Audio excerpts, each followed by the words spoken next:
are Donald Trump and the Republican Party really working for? That's the question I'm asking over at HartmannReport.com with my daily take today. We are in or on the verge of a seriously bad recession right now. I mean, I am seeing it. I've mentioned this before. We're seeing ad revenue softening, and it's not my program specifically. I mean, the entire industry is seeing ad revenue down. I have a number of colleagues and friends who publish Substack newsletters, as I do. Many of them are paid newsletters, and in fact, I got a nearly hysterical email from one of them a couple of weeks ago. Just going on and on about how, my revenue is collapsing, everybody's canceled. Well, these are these are signs, in my opinion, that the recession is here, that it's real, and that it's bad already. And Trump is not publishing the numbers. His incoherent tariffs, his massive tax breaks for billionaires, and his gutting the Inflation Reduction Act are basically kneecapping the economy. And so in response to this, Donald hops on his, on Air Force One and goes to Pocono, Pennsylvania on, Tuesday or Wednesday of this week, and tried to pitch himself as a champion for the little guy, the middle class, the small farmers, the working people, which raises the question, who does Trump really work for? I mean, let's just, look at what's been going on. Putin was furious that the Biden administration had been providing Ukraine with weapon systems, including air defense munitions and HIMARS rockets. So in March of this year, Donald Trump just stopped all that stuff. Is he working for Putin? America's billionaires didn't want to pay their damn taxes, so Trump and the GOP gave them trillions in tax breaks. And while increasing the taxes paid by the bottom 80% of Americans, not to mention the increase in the average American family is spending $1,200 a year more this year because of Trump's tariffs, in addition to, higher income taxes, although the billionaires got lower income taxes. So is Trump working for the billionaires? Well, he is one. He's got 13 of them in his cabinet. After giving the Trump family gifts, trademarks, and patents, President Xi of China wanted NVIDIA chips so he could build out his military for when he takes Taiwan, so he'll be able to whomp the United States. So Trump changed the rules so Xi could get his chips. And the Republicans in Congress are refusing to do anything about it.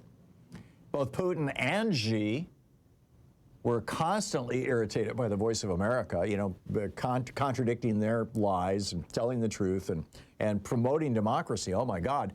So Trump killed off the Voice of America. They're shutting down the transmitters. I mean, they're not just, for a while there, they filled them with right-wing propaganda. They carried One American News or whatever, one of these right-wing networks. Now they're just shutting them down. So is Trump working for Putin and Xi? Sure looks like it. The massive airline monopolies were furious that Joe Biden and Congress forced them, well, Biden actually, it was an executive order, forced them to pay $200 to $700 per person every time they bumped somebody or canceled a flight that didn't have to do with weather. And so Trump had his reality star FAA head, Sean Duffy, undo that rule. Putin, is he working for the giant corporation? Well, of course. Putin and Xi hated the soft power that America got by saving literally millions of lives around the world. Anti-poverty, anti-AIDS, famine relief programs. So Trump has Doge shut down USAID.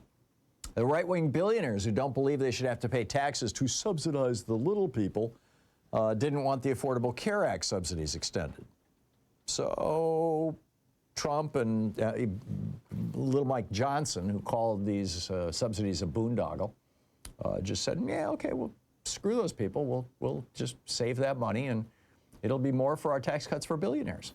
Saudi Arabia and massive American fossil fuel corporations and petrostates like Russia were offended by the Paris Agreement and the UN and Biden efforts to phase out petroleum and mitigate climate change. So Trump and the GOP pulled us out of the Paris Agreement and refused to attend the COP meeting in Brazil last month. The morbidly rich wanted to pass their fortunes along to their trust fund babies without paying estate taxes. So Trump and Republicans in Congress passed a tax cut that primarily benefits the 400 richest families in America. Fossil fuel billionaires and their corporations were worried that the money Biden allocated for green energy projects would cut into their future profits. So Trump and the GOP slashed trillions from them, as well as subsidies and rebates for energy saving and electric vehicles. Billionaire-funded media operations were offended by NPR and PBS, showing up their lies. So Trump and the Republicans canceled their federal funding.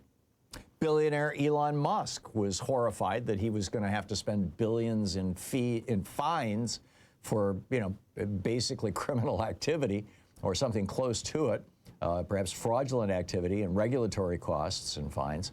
And so Trump let him use his Doge program to basically shut down the agencies that were trying to regulate him. Bitcoin billionaire Changpeng Zhao was sitting in prison, lengthy prison sentence, but he goosed a what do you call it? It was called a stable coin, a Trump stable coin. He helped that thing out, made the Trump family billions, so Trump gives him a pardon. Giant corporations and their morbidly rich owners wanted to screw workers so they could increase their profits. So Trump and congressional Republicans have taken over 100 different individual actions that cut pay, gut union protections, and slash benefits for workers, but help the most massive corporations. Big banks that make billions every year on interest from student loans hated Biden's efforts to pay off student loans and reduce interest rates. So Trump and congressional Republicans have rolled back all those efforts and ended the last of the loan forgiveness programs. Have Trump and Republicans done anything in the last 44 years for average working people? Zero. Nothing. I've been running a contest to this effect for 23 years on this program. The bottom line here is that the 2026 elections are coming sooner than most people realize. And we need to get ready. We need to just, wipe these people off the map politically by showing up in huge numbers to vote. And that means checking, and particularly if you live in a blue part of a red state, where they're purging voter rolls as we speak. Go to vote.org and double check your voter registration and pass this along to everybody you know, because we need to wake people the hell up.